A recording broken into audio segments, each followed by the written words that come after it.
മികച്ച വിദ്യാഭ്യാസം ഒരുക്കുക എന്നതാണ് ഏറ്റവും പ്രധാനപ്പെട്ട കാര്യം. ഇപ്പോൾ യൂറോ കിഡ്സ് എന്നൊരു സ്കൂൾ സമ്പ്രദായമുണ്ട് ഇവിടെ, നമ്മുടെ കേരളത്തിലുണ്ട് അവരുടെ ഫ്രാഞ്ചൈസി. ഇപ്പോൾ 1 ലക്ഷവും 2 ലക്ഷം രൂപയാണ് വാർഷിക ഫീസ്. പക്ഷേ സിവിക് സെൻസ്, സ്കിൽ ബേസ്ഡ് ആയിട്ടുള്ള എഡ്യൂക്കേഷൻ, അതായത് യൂറോ കിഡ്സിലൂടെ വിദ്യാഭ്യാസം ആരംഭിക്കുന്ന ഒരു കുഞ്ഞിനെ സംബന്ധിച്ചിടത്തോളം അവൻ മത്സര പരീക്ഷകളിലൊക്കെ നന്നായി, അതായത് നല്ല രീതിയിൽ പെരുമാറ്റം, ആറ്റിറ്റ്യൂഡ്, എല്ലാ രീതിയിലുള്ള ഒരു സമഗ്ര വികസനമാണ് അവനിലേക്ക് വരുന്നത്. പക്ഷേ 2 ലക്ഷം രൂപയാണ് നമ്മുടെ സാധാരണക്കാരായ കുഞ്ഞുങ്ങൾക്ക് അത് നിഷേധിക്കപ്പെടും. പക്ഷേ അതിന് തത്തുല്യമായിട്ടുള്ള ഈ നാഷണൽ എഡ്യൂക്കേഷൻ, ന്യൂ എഡ്യൂക്കേഷൻ പോളിസിയാണ് നമ്മൾ ഈ PM ശ്രീയിലൂടെ നടപ്പിലാക്കാൻ പോകുന്നത്. അതായത് മെച്ചപ്പെട്ട വിദ്യാഭ്യാസം അതിൻ്റെ എല്ലാ ക്വാളിറ്റിയിലൂടെയും നമ്മുടെ കുഞ്ഞുങ്ങൾക്ക്, സാധാരണക്കാരായ കുഞ്ഞുങ്ങൾക്ക് കുറഞ്ഞ ചിലവിൽ ലഭ്യമാക്കുക. ഇത് എതിർക്കുന്നവരാരോ? അവരുടെ മക്കൾ ഒന്നുകിൽ CBSEയിലായിരിക്കും, അല്ലെങ്കിൽ ബിനോയ് വിശ്വത്തിൻ്റെ ഒക്കെ മക്കൾ എവിടെയാണ് പഠിച്ചത്, പുറം രാജ്യത്തൊക്കെ എവിടെയാണ് പഠിച്ചത്, എന്നിട്ട് എതിർക്കുക. ഇതെങ്ങനെ നോക്കിക്കാണാം? ശ്യാമി, ഇതിനകത്തൊരു ഏറ്റവും വിഷയം തരും, ഇതിനകത്തൊരു രാഷ്ട്രീയമാണ് ഇതിൻ്റെ ഏറ്റവും വലിയ ബേസ് എന്ന് പറയുന്നത്. എനിക്ക് രസകരമായി തോന്നുന്നത്, പിണറായി വിജയൻ്റെ മന്ത്രിസഭയുടെ അവസാന കാലഘട്ടത്തിൽ പിണറായി വിജയൻ ഡൽഹിയിലേക്ക് പോകുന്നു, പ്രധാനമന്ത്രി നരേന്ദ്രമോദിയെ കാണുന്നു, ആഭ്യന്തരമന്ത്രി അമിത്ഷായെ കാണുന്നു, അതിനുശേഷം ഇവിടെ എത്തുന്നു. അത് തൊട്ടു പിന്നാലെ കേരളത്തിൻ്റെ വിദ്യാഭ്യാസ സെക്രട്ടറി, ഉന്നത വിദ്യാഭ്യാസ ഡയറക്ടർ അടക്കമുള്ളവർ പോയിട്ട് PM ശ്രീ പദ്ധതിയിൽ ഒപ്പുവയ്ക്കുമ്പോഴും CPIO ഏറ്റവും പ്രധാനപ്പെട്ട ഒരു ഘടകകക്ഷിയാണ്. CPIയുടെ മന്ത്രിമാർ അറിഞ്ഞിട്ടില്ല. ആകെ അറിയാവുന്ന 2 പേർക്കാണ്. ഒന്ന് പിണറായി വിജയൻ, ഒന്ന് വിദ്യാഭ്യാസ മന്ത്രി VS ശിവൻകുട്ടിയും, മറ്റാർക്കും അറിയില്ല. ഒടുവിൽ ഈ പദ്ധതി നടപ്പാക്കാനുള്ള എല്ലാ എഗ്രിമെന്റുകളും പൂർത്തിയാക്കിയപ്പോഴാണ് ഈ പദ്ധതിയുടെ ഇതുമായി ബന്ധപ്പെട്ട് ചർച്ചകൾ നടക്കുന്നത്. അപ്പോഴേക്കും എന്താ, അതിൽ സാങ്കേതികമായി നിങ്ങൾക്ക് പറയാം PM ശ്രീ പദ്ധതി ഒപ്പിട്ടത് കൊണ്ട് പണം കിട്ടില്ല. പക്ഷേ PM ശ്രീ പദ്ധതി ഒപ്പിട്ടതിൻ്റെ ഭാഗമായി അതുവരെ തടഞ്ഞു വെച്ച കേന്ദ്ര വിദ്യാഭ്യാസ ഗ്രാൻഡ്, SSAയുമായി ബന്ധപ്പെട്ട ഗ്രാൻഡ് 99 കോടി സംതിങ്, 100 കോടിക്ക് അടുപ്പിച്ച് പണം കൈപ്പറ്റി കേരളം. എന്നിട്ട് ഈ പണം കൈപ്പറ്റി CPI വലിയ വിവാദമുണ്ടാക്കി. ഞങ്ങൾക്ക് കാവ്യവൽക്കരിക്കാൻ സമ്മതിക്കില്ല ഞങ്ങൾ. അപ്പോഴും പിണറായി വിജയൻ കമാന്നൊരു അക്ഷരം വേണ്ടിയില്ല. ശിവൻകുട്ടി മാത്രമാണ്. ശിവൻകുട്ടി പെട്ടുപോയി. കാരണം പിണറായി പറഞ്ഞിട്ടാണ് ഇത് ഒപ്പിട്ടത്. ഇത് രസകരമായ കാര്യം, പിണറായി പറഞ്ഞിട്ടാണ് ഇത് ഒപ്പിട്ടത്, അല്ല പിണറായിയുടെ അനുവാദം ഇല്ലാതെ ശിവൻകുട്ടിക്ക് ഇത് ഒപ്പിടാൻ പറ്റുമോ? ഒടുവിൽ ശിവൻകുട്ടി മാത്രം പെട്ടുപോയി. ശിവൻകുട്ടി പറഞ്ഞു, ഞാൻ അങ്ങനെ അല്ല, സെക്രട്ടറി ഒപ്പിട്ടു. മന്ത്രി പറയാതെ സെക്രട്ടറി ഒപ്പിടുമോ? ഒടുവിൽ ഇതിൽ നിന്ന് എങ്ങനെയെങ്കിലും പിൻവാങ്ങണം. 5-6 ദിവസമൊക്കെ ഇങ്ങനെ തട്ടിപ്പോയി. ഒടുവിൽ CPI നിലപാട് ഘടിപ്പിച്ചപ്പോൾ, തെരഞ്ഞെടുപ്പ് അടുത്തപ്പോൾ, മുസ്ലിം സംഘടനകൾ നിലപാട് ഘടിപ്പിച്ചപ്പോൾ ഒറ്റയടിക്ക് അവർ പറഞ്ഞു, ഞങ്ങൾ കത്തെഴുതി കേന്ദ്രത്തിന്. ആ കത്തെന്താണെന്നറിയോ? PM ശ്രീ പദ്ധതി നടപ്പാക്കില്ല എന്നല്ല കത്ത്. ഞങ്ങളുടെ ഉപസമിതിയുടെ പഠന റിപ്പോർട്ട് വരുന്നത് വരെ താൽക്കാലികമായി ഒന്ന് നിൽക്കണം. അതായത് താൽക്കാലികമായി ഇതൊന്ന് മരവിപ്പിക്കണം. ഇതാണ് ആവശ്യം.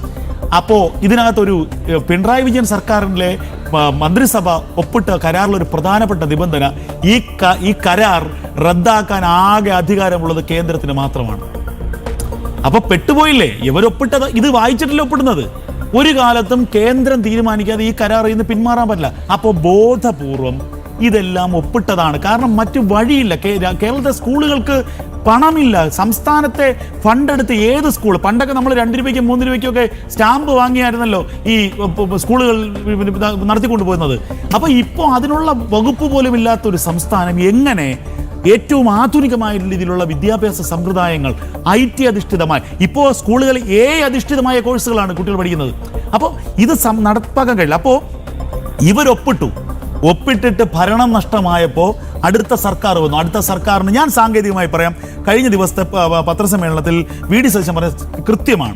നമുക്ക് ഈ പദ്ധതി നടപ്പാക്കാതെ മുന്നോട്ട് പോകാൻ പറ്റില്ല. നമുക്ക് ഈ പദ്ധതിയിൽ നിന്ന് ഒരു തരത്തിലും പിന്നോട്ട് പോകാൻ പറ്റില്ല. അല്ലെങ്കിൽ അടുത്ത അധ്യയന വർഷം വരെ നമ്മൾ കാത്തിരിക്കണം. ഈ പദ്ധതി അതിന് ടെക്നിക്കൽ വിഷയമാണ്. 2 ഓപ്ഷൻസ് ആണ് ഇപ്പോൾ മുന്നിലുള്ളത്. ഒന്ന്, ഞങ്ങൾ ഈ പദ്ധതി നടപ്പാക്കില്ല എന്ന് പറയുക മാത്രമേ പറ്റുള്ളൂ. ഇത് കരാറിൽ നിന്ന് പിന്മാറണമെങ്കിൽ കേന്ദ്രം തീരുമാനിക്കണം. അതോടുകൂടി എല്ലാം നഷ്ടപ്പെടും. രണ്ടാമത്തെ ഓപ്ഷൻ എന്ന് പറയുന്നത് അടുത്ത അധ്യയന വർഷം വരെ തട്ടിമുട്ടിപ്പോണം, പദ്ധതി നടപ്പാക്കാതെ, എന്നാൽ നടപ്പാക്കില്ലെന്ന് പറയാതെ ഇങ്ങനെ തട്ടിമുട്ടിപ്പോണം. 2026-27 അധ്യയന വർഷത്തിൽ ഞങ്ങൾ ഇതിൽ നിന്ന് പിന്മാറുന്നു എന്ന് വേണമെങ്കിൽ പറയാം. പക്ഷേ അതോടുകൂടി കേന്ദ്രത്തിൽ നിന്ന് കിട്ടുന്ന എല്ലാ വിദ്യാഭ്യാസ സഹായങ്ങളും അവസാനിപ്പിക്കും.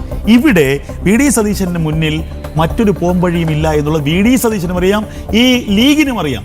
ഇത് പഠിപ്പിച്ചേ പറ്റും. പിന്നെ എന്താ പറയുന്നത്, നേരത്തെ ശ്യാം പറഞ്ഞ പോലെ കോൺഗ്രസ് ഭരിക്കുന്ന എല്ലാ സംസ്ഥാനങ്ങളും ഗ്രാന്റ് വാങ്ങിച്ചിട്ടുണ്ട്, എല്ലാ സംസ്ഥാനങ്ങളും ഇതുമായി ബന്ധപ്പെട്ട് സ്കോളർഷിപ്പ് വാങ്ങിച്ചിട്ടുണ്ട്.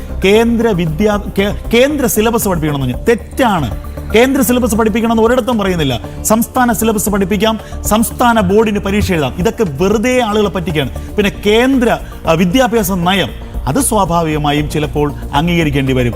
ആ ഒരു കേന്ദ്ര വിദ്യാഭ്യാസ നയത്തിൻ്റെ കീഴിൽ മാത്രമാണ് ഇത് സംബന്ധിച്ച കാര്യങ്ങളുള്ളത്. കേന്ദ്ര വിദ്യാഭ്യാസ നയത്തിൻ്റെ കീഴിൽ വരുമ്പോൾ എന്താണ്, സ്കൂളുകളെ ഹൈടെക് സ്കൂളുകളാകുക. എന്താ ഇവിടുത്തെ ബുദ്ധിമുട്ട്?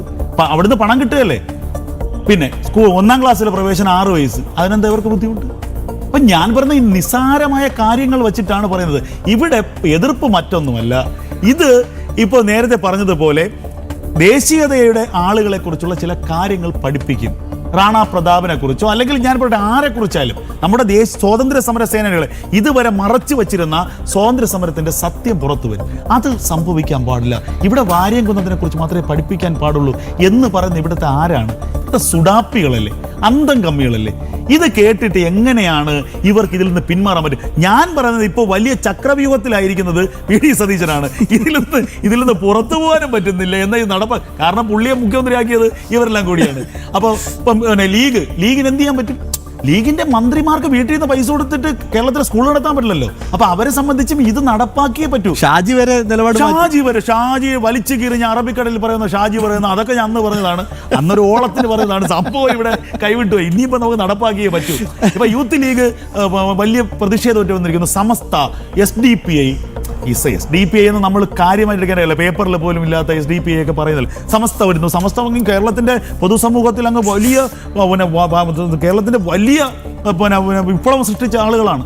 ഇതൊക്കെ പറയാൻ ഇത്രത്തോളം പിന്തിരിപ്പൻ നയം സ്വീകരിക്കുന്ന വേറെ ഏതൊരു സംഘടനയുണ്ട്? ഇത്രത്തോളം ഏറ്റവും നമ്മുടെ 16-ാം നൂറ്റാണ്ടിൽ പോലും ഇല്ലാത്ത പിന്തിരിപ്പൻ നയം. അവരൊക്കെയാണ് കേരളത്തിലെ കുട്ടികൾ എന്ത് പഠിക്കണം, എങ്ങനെ പഠിക്കണം, ആര് പഠിപ്പിക്കണമെന്ന് തീരുമാനിക്കുന്നത്. അപ്പോൾ ഇതിലൊന്നും കാര്യമില്ല. ഇതൊക്കെ ഈ പറയുന്ന രാഷ്ട്രീയമാണ്, വെറും രാഷ്ട്രീയമാണ്. ഇത് നടപ്പാക്കിയില്ല എങ്കിൽ കേരളത്തിൻ്റെ ജനങ്ങൾക്ക് ഇത് വലിയ ഇതാണ്. പക്ഷേ ഞാൻ ഇപ്പോഴും പറയുന്നു, ഈ എതിർപ്പുകളൊക്കെ മറികടന്നുകൊണ്ട് നടപ്പാക്കുമെന്നാണ് എൻ്റെ വിശ്വാസം. കാരണം അല്ലെങ്കിൽ കേരളത്തിലെ വിദ്യാഭ്യാസ മേഖല പാടെ തകരും. യെസ്.